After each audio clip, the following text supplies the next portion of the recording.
फस्अलू अहल ज़िक्र इन कुंतुम ला तअलमून।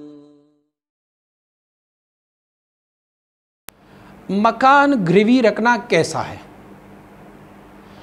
गिरवी की अपनी उसूल है, उसके तहत अगर मकान रखी जाए तो कोई मसला नहीं है। फ़िक़्ह के उसूल यह है कि गिरवी मकान जिसके पास रखा जाए तो उसके बदले में, मैं मिसाल से समझा देता हूँ, ज़ैद ने अमर को कहा कि मेरा ये मकान है, मुझे अब पैसों की ज़रूरत है, मुझे आप 10 लाख रुपए दीजिए और उसके बदले में मेरा मकान आप गिरवी में रख लें। अब अमर ने ज़ैद की उस मकान को 10 लाख रुपए की एवज़ अपने पास गिरवी रख ली। अब ये हुआ कि ज़ैद जो है वो कर्ज़दार है अमर की 10 लाख रुपए की, और अमर ने उसके लिए एज ए सिक्योरिटी उनका मकान अपने पास रखा हुआ है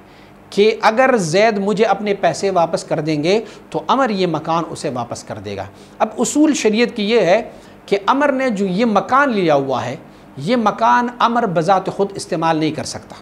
ना किसी और बंदे को ये मकान दे सकता है। हाँ, एक वजह है, ये दोनों अमर और ज़ैद दोनों मिल के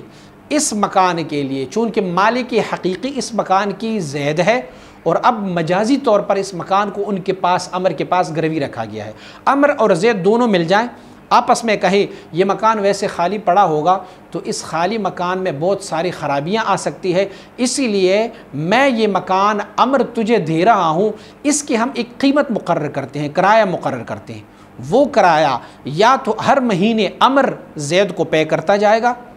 भले किराया जितना भी रखे, कम रखे ज़्यादा रखे, जितना भी किराया रखे, या तो हर महीने अमर उस घर का किराया ज़ैद को पे करता जाएगा और अमर ख़ुद उस घर में रहेगा, या फिर अमर उस घर में रहे और फिर हर महीने उनका किराया उनको ना दे। आखिर में जब उन्होंने 1 साल इसमें ज़िंदगी गुजारी, आखिर में जब वो वहाँ पर वो घर वापस करने की कोशिश करेंगे तो फिर ज़ैद और अमर दोनों मिल बैठेंगे, भाई आपसे मैंने 10 लाख रुपए लिए थे, आप उसके बदले में मेरे घर में रह रहे थे तो महीने का किराया इतना बनता था, अब आपकी रकम जब मैं आपको वापस करूँगा तो उसमें से वो किराए के मद में जो घर का किराया उसमें इतने पैसे मैं काटूँगा और बकिया रकम मैं आपको वापस कर दूँगा। तो यही उनके उसूल है। एक वजह उसमें और भी है,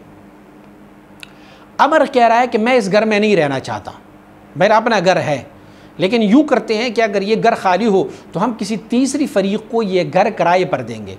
तो अब उस घर को जब किराए पर देंगे किसी तीसरे फरीक को, तो तीसरे फरीक जो किराया अदा करेगा वो किराया अगर अमर लेंगे तो फिर आखिर में जब हिसाब कर लेंगे तो जितना किराया अमर ने इस घर का लिया हुआ है वो फिर सारे ज़ैद को वापस कर देंगे, या फिर उतनी ही पैसे जो किराए के मद में अमर ने लिए हुए हैं वो पैसे जो उन्होंने ज़ैद को दिए थे अपने पैसे 10 लाख में से उसको काटेंगे, बकिया वो रखिए। या फिर ये होगा कि तीसरा फरीक जो उस घर में किराए पर रह रहा है वो फिर डायरेक्ट ये पैसे जो है वो ज़ैद को देते जाएंगे, इसीलिए कि मिल्कियत जो है वो ज़ैद ही की है और अमर के पास वो घर जो है गिरवी अमानत पे रखा है। तीसरी पोजीशन में अगर वो ये करेंगे कि ना किराया देते जाएंगे और वो उसके मकान में रहते रहेंगे तो फिर क्या होगा, उसमें फिर जवाज़ नहीं है।